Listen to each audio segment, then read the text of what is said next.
اپنے سارے دین کو قائم کر رکھا تھا، جس کو اللہ تعالیٰ نے قرآن کریم میں کنڈم کیا ہے کہ یہ جو غلطی مشرکین مکہ کی یا مشرکین کی یہود و نصارہ کے ان کی بیان ہو رہی ہے، یہ غلطی مسلمان تم میں نہیں ہونی چاہیے۔ بات سمجھتے ہیں کہ آپ لوگوں نے ایسا نہیں کرنا کہ اللہ تعالیٰ کو بھی آپ لوگ اللہ تعالیٰ کے نام پہ بھی دیں اور غیر اللہ کے نام پر بھی دیں، اللہ کے نام پہ بھی ذبیحہ کریں، غیر اللہ کے نام پہ بھی ذبیحہ کریں، اللہ کے گھر پہ اللہ کے در پہ جا کے بھی ذبیحہ دیں اور غیر اللہ کے در پہ اور گھر پہ جا کے بھی ذبیحہ دیں، ایسا نہیں کرنا۔ تو یہ چیز اللہ تعالیٰ نے یہاں پہ بڑی امپورٹنٹ ڈسکس کی ہے۔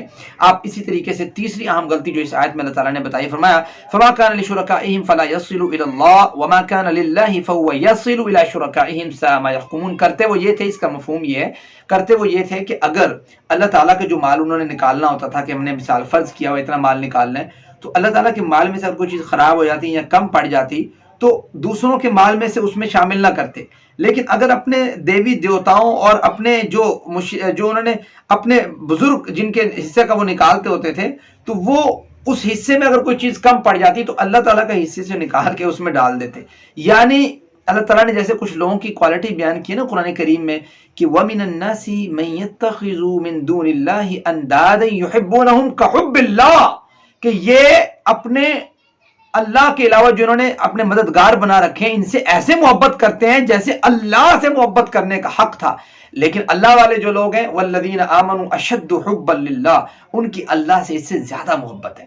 اچھا، بڑی امپورٹنٹ بات یہ ہے کہ مسلمانوں میں بھی اس طرح کی مسٹیک موجود ہے۔ میں آپ کو اس کی مثال دیتا ہوں۔ دیکھیں، بعض لوگ ایسا ہوتا ہے کہ زکوٰۃ جو اللہ تعالیٰ نے فرض کی ہے، زکوٰۃ و عشر کا جو نظام ہے اسلام کا، وہ نہیں نکالتے، لیکن اپنے بابے اور بزرگ اور اپنے جو بڑے اور آستانے جو بنا رکھے ہیں ان میں خرچ کرنا تو ایسے سمجھتے کہ یہاں اگر ہم نے خرچ نہ کیا، یہاں اگر اپنا حصہ نہ نکالا تو ہماری تباہی ہے، ہمارا مال ضائع ہو جائے گا یا ہمارے اوپر کوئی آفت آ جائے گی۔ یعنی اتنا خوف رکھے ہوئے ہیں غیر اللہ کا، جبکہ اللہ کا خوف جو اللہ نے فرائض عائد کیے تھے اس سے کوتاہی کرتے ہیں۔ تو یہ اللہ تعالیٰ نے بڑی امپورٹنٹ آیت سورۃ انعام کے حوالے سے، سورۃ الانعام میں لفظ انعام سے ریلیٹڈ اللہ تعالیٰ نے ڈسکس کی ہے۔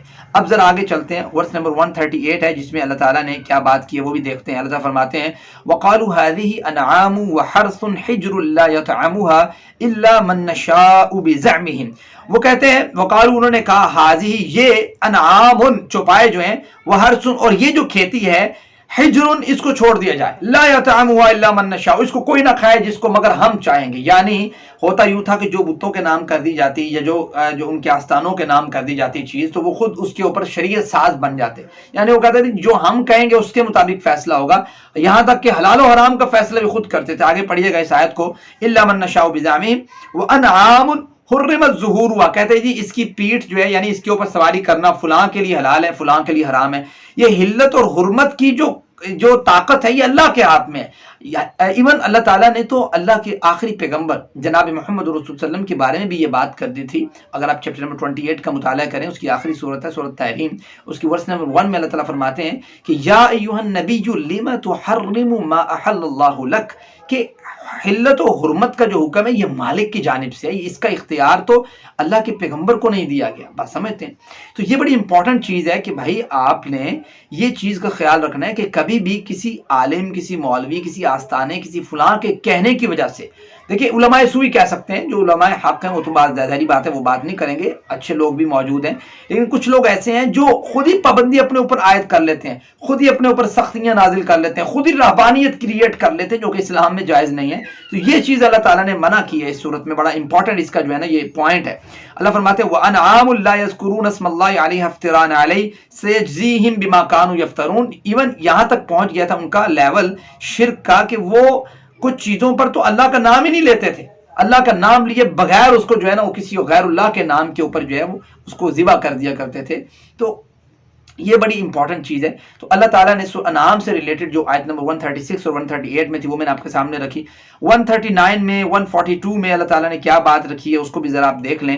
139 نمبر اگر آیت کو دیکھتے ہو تو اللہ فرماتے ہیں وَقَالُوا مَا فِي بُطُونِ هَٰذِهِ الْأَنْعَامِ خَالِصَةٌ لِذُكُورِنَا وَمُحَرَّمٌ عَلَىٰ أَزْوَاجِنَا۔ اس میں بھی وہی بات ہے کہ اللہ تعالیٰ یہ بات فرما رہے ہیں کہ یہ ایسے کرتے تھے کہ کہتے تھے اگر جو ہے نا وہ ہم نے یہ جو ہم نے اپنے بتوں کے نام کو چیز کر دی ہے، جانور کر دی ہے، اس کے پیٹ سے اگر بچہ نکلے گا تو وہ صرف جو آستانے والے لوگ ہیں وہ کھائیں گے، اور اگر اس میں سے مردہ بچہ نکلتا ہے تو وہ عورتیں کھا لیں گی، باقی مرد کھائیں گے. مطلب اس ٹائپ سے انہوں نے خود کریشن کی تھی. اور دین جو ہے وہ اپنی ذاتی عقل اور رائے کا نام نہیں ہے. دین نام ہے اللہ کے قرآن کا اور اللہ کے رسول کے فرمان کا. یہ سورت کا اہم پیغام ہے سورہ انعام سے ریلیٹڈ. دیکھیں مومن، علامہ اقبال نے بھی کہا تھا نا کہ مومن فقط احکام الہی کا ہے پابند، کہ مومن انسان جو ہے وہ کسی کی ذاتی رائے اور کسی کی عقل اور فہم کا پابند نہیں ہے، بلکہ مومن اللہ کے قرآن کا اور اللہ کے رسول کے فرمان کا پابند ہے. اب ذرا آپ آگے پڑھتے جائیں گے تو وہاں پہ اللہ تعالیٰ نے اسی صورت میں اللہ تعالیٰ نے 141 میں اور 142 میں اللہ تعالیٰ نے یہ بات ذکر کی ہے کہ دیکھیں ہمیں کرنا کیا چاہیے تھا. چونکہ کھیتیاں بھی اللہ تعالیٰ نے دی ہیں، اس کا نظام، اس کو مینٹین کرنے کا نظام، اس کے لیے جو ضروری چیزیں، اس کا سارا سیٹ اپ کس نے قائم کیا؟ اللہ تعالیٰ نے قائم کی ہے. اور جانوروں کا بھی یہی سسٹم ہے کہ ان کے لیے کیسے اللہ تعالیٰ نے ایک پروڈکشن کا نظام قائم کیا ہے، کیا ان کو اللہ تعالیٰ نے عقل اور فہم دی ہے، جو ان کو اللہ تعالیٰ نے دی ہے. تو اللہ تعالیٰ نے یہاں بھی یہ بات کی ہے کہ وَهُوَ الَّذِي أَنشَأَ جَنَّاتٍ مَعْرُوشَاتٍ وَغَيْرَ مَعْرُوشَاتٍ وَالنَّخْلَ وَالزَّرْعَ مُخْتَلِفًا أُكُلُهُ. دیکھو ایسی بیلیں ہیں جو آپ دیواروں پہ چڑھاتے ہیں، ایسی بیلیں ہیں جو آپ نیچے بھی چاہتے ہیں، یا کوئی بھی پھل ہے، انار ہے یا کوئی انگور ہے یا کوئی بھی پھل دنیا کا، ان پھل پہ آپ نے کرنا کیا ہے؟ پیغام کیا ہے قرآن کریم کا؟ دیکھیں پیغام قرآن کا یہ ہے کہ بھائی وَآتُوا حَقَّهُ يَوْمَ حَصَادِهِ، کہ جب آپ اس کو کاٹیں، اپنے پھلوں کو کاٹیں تو اس کا حق ادا کریں.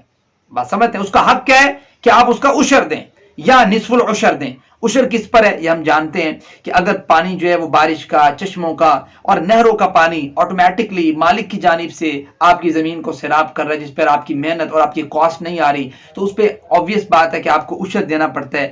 عشر ہوتا ہے کہ آپ کا 10 من ہے اگر، تو اس میں سے آپ 1 من اللہ کی راہ میں وقف کریں، اللہ کی راہ میں دیں. اور اگر نصف العشر کا معاملہ ہے کہ آپ پانی میں کاسٹ بھی ہے، آپ کی محنت بھی ہے، آپ پیسے بھی لگا رہے ہیں، تو معاملہ یہ ہوتا ہے کہ آپ نصف العشر دیتے ہیں، یعنی وہی 20 من میں سے آپ 1 من دیتے ہیں. پہلے 10 من میں سے 1 من تھا عشر میں.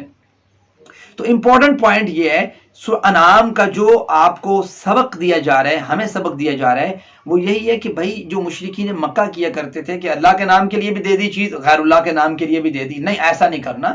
آپ نے اللہ کے نام کے لیے اور اللہ کی علم کو بلند کرنے کے لیے کام کرنا ہے. اور جیسے کہتے ہیں قل ان صلاتی و نسکی و محیایا و مماتی للہ رب العالمین، ہماری نمازیں، اٹھنا بیٹھنا، سونا جاگنا، چلنا پھرنا، ہر چیز جو ہے وہ کس کے لیے؟ اللہ کے لیے اور اللہ کے لیے کرنی. تو یہ بڑی امپورٹنٹ بات ہے کہ عشر اور زکوٰۃ جو مالک کی جانب سے فرض کی گئی ہے، سونے کی زکوٰۃ ہے 7.5 تولے پر، اور 52.5 تولے پر یا 52 تولے پر جو ہے چاندی کی زکوٰۃ ہے، اسی طریقے سے دیگر چیزوں کی زکوٰۃ ہے. تو زکوٰۃ کا جو نظام ہے، آپ اپنی زکوٰۃ دیں. اب زکوٰۃ کے جو مصارف ہیں وہ کون سے ہیں، اس کو بھی قرآن کریم نے چیپٹر نمبر 10 میں ڈسکس کی ہے. انما الصدقات للفقراء والمساکین والعاملین علیہا والمؤلفۃ القلوب وفی الرقاب والغارمین وفی سبیل اللہ وابن السبیل فریضۃ من اللہ. یہ اللہ تعالیٰ نے یہاں پہ اس کو ڈسکس کیا کہ کون کون سے مصارف ہیں، کہاں کہاں آپ نے خرچ کرنا ہے. ٹھیک ہے، تو یہ بڑی اہم بات ہے کہ آپ کی پریورٹیز کیا ہیں. آپ اللہ کے لیے زکوٰۃ جو اللہ نے فرض کی ہے وہ تو آپ دے نہیں رہی، اور آپ غیر اللہ کے لیے دے رہے ہیں. آپ یہ بات ذہن میں رکھیں. جناب بخاری میں یہ روایت موجود ہے جو میں آپ کے سامنے ڈسکس کرنے لگا ہوں. صحیح بخاری میں حدیث نمبر 3524 کے تحت اس کے راوی جو ہے سیدنا عبداللہ ابن عباس رضی اللہ عنہ فرمایا کہ جب تم عربوں کی جہالت کو معلوم کرنا چاہو تو سورۃ انعام کی آیت نمبر 130 سے 140 تک کا مطالعہ کر لو. یعنی ان میں یہ جہالت تھی کہ ان پہ شرک کیا تھا، اس شرک سے بچنا ہے. یہ اللہ تعالیٰ نے شرک ڈسکس کیوں کیا ہے یہاں پہ؟ اس لیے کہ امت محمدیہ کے آنے والے جو لوگ ہیں وہ ان تمام شرک سے بچنے کی کوشش اور کاوش کریں. تو دعا یہ ہے، امپورٹنٹ پوائنٹ یہی ہے کہ ہم نے سورہ انعام کا جو آخر میں کنکلوژن کرنی ہے وہ یہی ہے کہ جو اللہ کا حصہ اللہ تعالیٰ نے مقرر کیا ہے، جانوروں پر جو اللہ کا حصہ مقرر کیا ہے، جیسے 5 اونٹ سے کم پر زکوٰۃ نہیں ہے، 5 سے زیادہ اونٹ ہو تو اس پر زکوٰۃ سٹارٹ ہوتی ہے. تو وہ سارے زکوٰۃ کا جو نظام ہے، بکریوں پر، گائیں بھینس بکریاں، جو جتنی بھی چیزیں ہیں، جو نظام اللہ نے عائد کی ہے، وہ فرض ہم ادا کریں، نہ کہ ہم جو علماء سو کی جانب سے یا آستانوں کی جانب سے جو اللہ کی شریعت میں چیز موجود نہیں ہے اور وہ ہمارے اوپر لاد دی جاتی ہے، ہمیں بتا دیا جاتا ہے کہ سر یہ کرنا ہے اور ہم وہ کریں، اس کا فائدہ نہیں ہے. اس کا نقصان ہے، دنیا میں بھی نقصان ہے اور آخرت میں بھی نقصان ہے، آخرت بھی انسان کی ضائع ہے۔ دعا یہ اللہ مجھے اور آپ کو صحیح معنوں پر قرآن کریم کی اور احادیث مبارکہ کی سمجھ بوجھ عطا فرمائے اور اس کے مطابق عمل کی توفیق دے۔ وما علینا الا البلاغ۔ والسلام۔